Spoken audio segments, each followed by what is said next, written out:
Assalamualaikum warahmatullahi wabarakatuh. Perkenalkan, kami dari kelompok 3.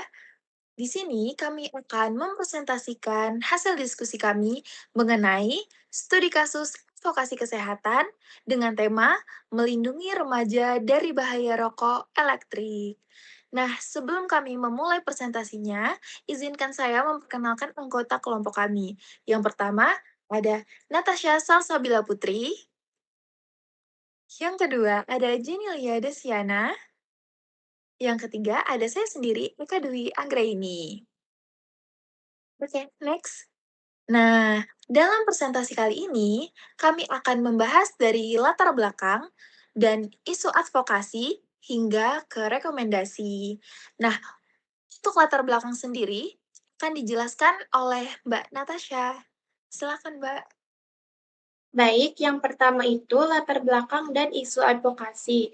Sebelum masuk ke strategi advokasi, mari kita pahami dulu mengapa isu ini penting. Penggunaan rokok elektrik di kalangan remaja meningkat pesat, didorong oleh maraknya informasi di media sosial, beragam pilihan rasa yang menarik, dan lemahnya regulasi yang mengatur peredarannya. Menariknya, banyak remaja sebenarnya sudah cukup paham tentang resiko kesehatan dari rokok elektrik ini. Namun, tekanan sosial dan rasa ingin tahu di usia muda tetap membuat perilaku ini terus berlangsung. Yang kedua, tujuan strategi dan advokasi. Sebelum Sebelumnya, tujuan besar dari advokasi ini adalah menekan angka penggunaan vape di kalangan remaja sekaligus mencegah mereka beralih menjadi perokok konvensional. Secara lebih spesifik, kami juga ingin mendorong lahirnya peraturan daerah yang membatasi iklan rokok elektrik tanpa batas, serta membatasi akses penjualannya di wilayah perkotaan. Selain itu, kami fokus meningkatkan pemahaman remaja tentang kandungan karsinogen dan dampak nikotin terhadap perkembangan otak. Selanjutnya, identifikasi advokasi. Akar masalahnya ada dua. Yang pertama, dari sisi regulasi, pengawasan terhadap iklan dan distribusi rokok elektrik masih sangat lemah. Yang kedua, dari sisi persepsi, banyak remaja melihat vape sebagai simbol gaya hidup modern yang dianggap lebih aman. Padahal faktanya aerosol rokok elektrik mengandung bahan kimia karsinogen dan nikotin yang bisa memicu kecemasan, depresi, bahkan menjadi pintu masuk ke rokok konvensional. Situasi ini makin diperparah oleh tekanan teman sebaya dan pengaruh figur publik di media sosial. Selanjutnya akan dijelaskan oleh rekan saya. Oke, baik. Sekarang kita masuk ke bagian inti dari advokasi kami, yaitu siapa yang kami sasar, siapa saja pemangku kepentingan yang dilibatkan, dan strategi apa saja yang kami rancang. Jadi, sasaran utama dari advokasi ini adalah mahasiswa berusia 18 hingga 24 tahun di lingkungan kampus. Nah, kami memilih kelompok ini karena mereka itu berada di fase masa pencarian identitas dan sangat rentan terhadap tekanan sosial serta tren gaya hidup, termasuk penggunaan rokok elektrik itu sendiri. Lalu, untuk mencapai sasaran ini, kami melibatkan beberapa stakeholder kunci, yaitu ada pimpinan universitas atau fakultas atau program studi sebagai pemegang kebijakan di lingkungan kampus. Lalu ada organisasi kemahasiswaan seperti BEM, HMPS, dan IMM karena mereka itu memiliki akses langsung dan kedekatan dengan mahasiswa. Lalu ada klinik atau pusat layanan kesehatan kampus sebagai sumber edukasi kesehatan yang kredibel. Lalu yang terakhir ada dinas kesehatan sebagai pemangku kebijakan di tingkat yang lebih luas. Dari pemetaan stakeholder tersebut, kami menyusun 3 strategi advokasi utama.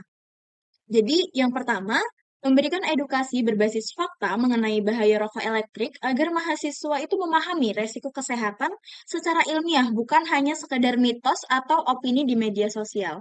Lalu yang kedua, memanfaatkan media yang dekat dengan keseharian mahasiswa, seperti media sosial dan poster edukatif, supaya pesan advokasi itu lebih mudah diterima dan relevan dengan gaya hidup mereka. Lalu, strategi yang ketiga, itu mendorong terciptanya lingkungan kampus yang mendukung gaya hidup sehat, sehingga bebas dari kebiasaan merokok elektrik. Nah, ini adalah strategi jangka panjang yang melibatkan kebijakan institusional, bukan hanya edukasi personal.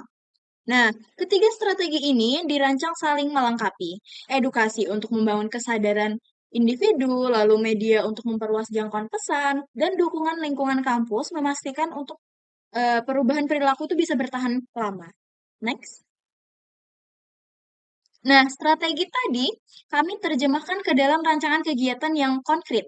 Dimulai dari kegiatan inti kami, yaitu kampanye edukasi. Bentuknya adalah edukasi langsung kepada mahasiswa mengenai bahaya rokok elektrik, dilengkapi dengan pembagian poster edukasi, serta mengajak mahasiswa untuk membuat komitmen pribadi menghindari penggunaan rokok elektrik. Secara teknis, kegiatan ini kami jalankan dengan menjelaskan kandungan berbahaya dari dalam rokok elektrik dan dampaknya bagi kesehatan menggunakan media poster sebagai alat bantu visual, lalu ditutup dengan sesi tanya jawab agar peserta itu bisa berdiskusi secara langsung. Nah, sebagai contoh itu adalah poster yang kami gunakan saat edukasi kemarin. Nah, target dari kampanye ini adalah output berupa peningkatan pengetahuan dan kesadaran mahasiswa tentang bahaya rokok elektrik. Nah, ini adalah indikator keberhasilan yang bisa kami ukur setelah kegiatan itu berlangsung. Oke, selanjutnya akan disampaikan oleh rekan saya. Oke, selanjutnya ada monitoring dan evaluasi. Nah, tadi kan sudah dijelaskan oleh rekan saya bahwa ada rancangan kegiatan yang pertama itu edukasi bahaya merokok menggunakan media poster. Kemudian di dalam media poster itu kami menjelaskan kandungannya, kemudian ada dampaknya bagi kesehatan. Setelah itu yang terakhir kami mengadakan sesi tanya jawab.